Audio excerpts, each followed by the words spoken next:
Hey guys, I'm Janine Daddo and I'm sitting here in the fabulous Manyang Gallery on the Mornington Peninsula. I've been with them for 18 years.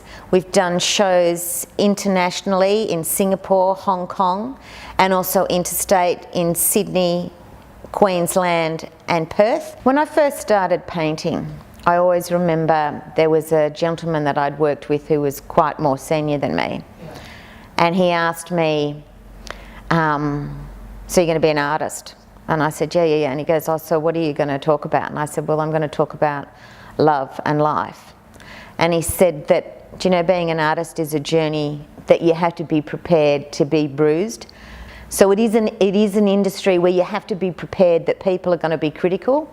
People are going to look at your work and say, oh, I don't get it. Oh, I could do that. Or, gee, I'm not into that.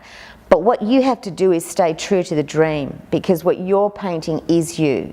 And I think if you paint and create with your heart and it's true to who you are, then people get that and people jump on board with that and people love you and your work. Because fundamentally, there's nothing more personal than putting a snapshot of your brain and your heart on a canvas and hoping that someone enjoys it too.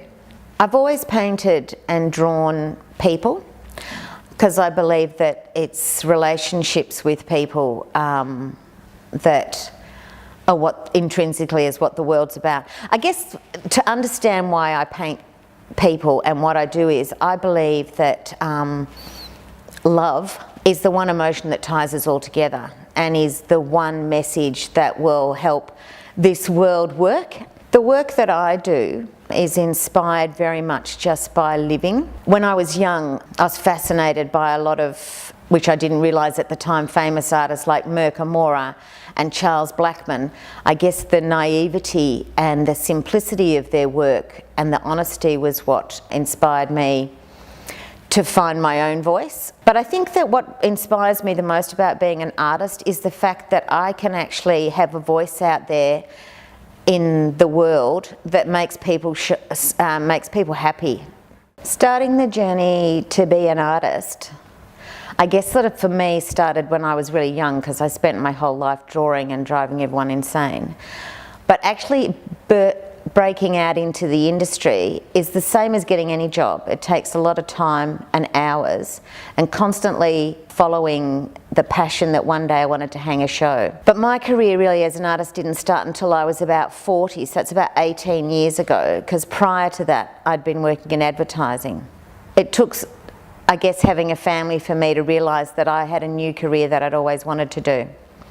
So I painted and drew, and with really no focus. I was trying to find my voice, which is the hardest thing as an artist to do. But I think the biggest asset that I had the whole time that I was working in advertising was I had to draw. I had to communicate a single thought on one piece of paper.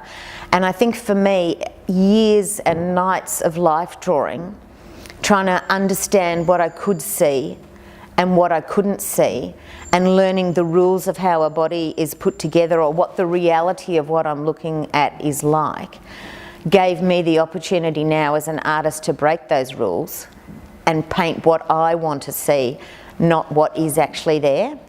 Being an artist is like any career. You've got to work really hard. It takes hours. I would love to spend every minute of my life in the studio creating, but regardless of whether I'm painting or not, my house and every bit of paper I've got has thoughts. Might be a coin, a phrase from a conversation I've heard, or a music lyric. But I draw small images everywhere. And it takes hard work and dedication. I pretty much work, I'd say 7 days a week, and until all hours in the night. I have days like every career where you just think, what the heck am I doing? And I lose my way.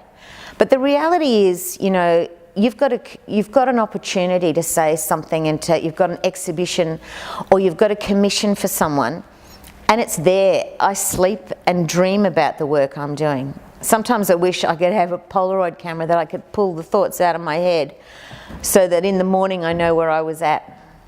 You know, it's interesting, you've created a body of work and it's a little bit like, what do I do now? Who do I go and see? How do I actually get out there into the real world?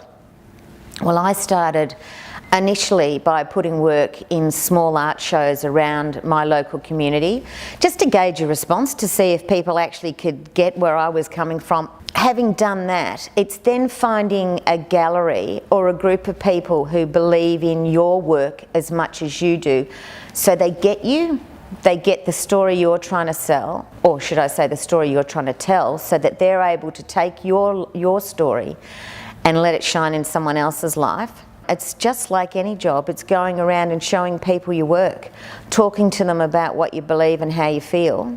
And I tell you, there's no greater buzz than walking into a gallery who gets where you're at, and then you coming to your own opening and you see all of your work hanging on the wall and you realise that you're really proud of who you are and what you've done.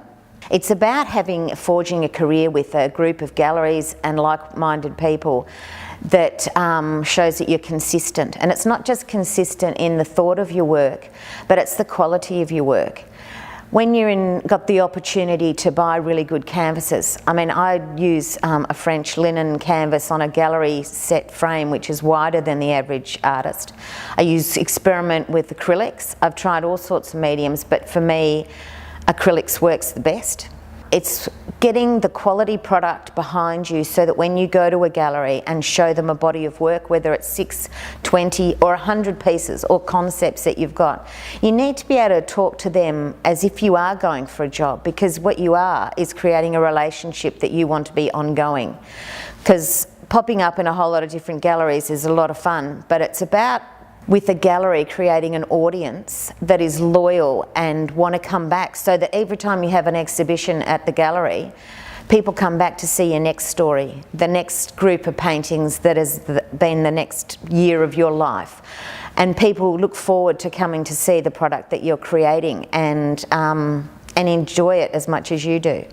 I have quite a few major exhibitions a year, and sometimes they're international, and sometimes they're local and in different states of Australia. But for each of those exhibitions, I guess it's come to a point where I have been along a journey, say for 6 months to a year, and I have a theme to a show. And in this show, I've experimented bigger than just working on a canvas. I'm doing a lot of sculptural work and also looking at going into textiles and doing some print work and fabric work.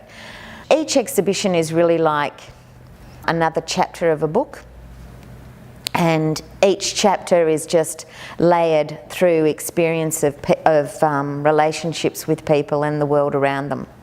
So thanks for listening to me ramble on, guys, and I just want to say good luck. And I hope you go ahead with your dreams, and don't forget to invite me to your first exhibition. Maybe it'll be at Manyang.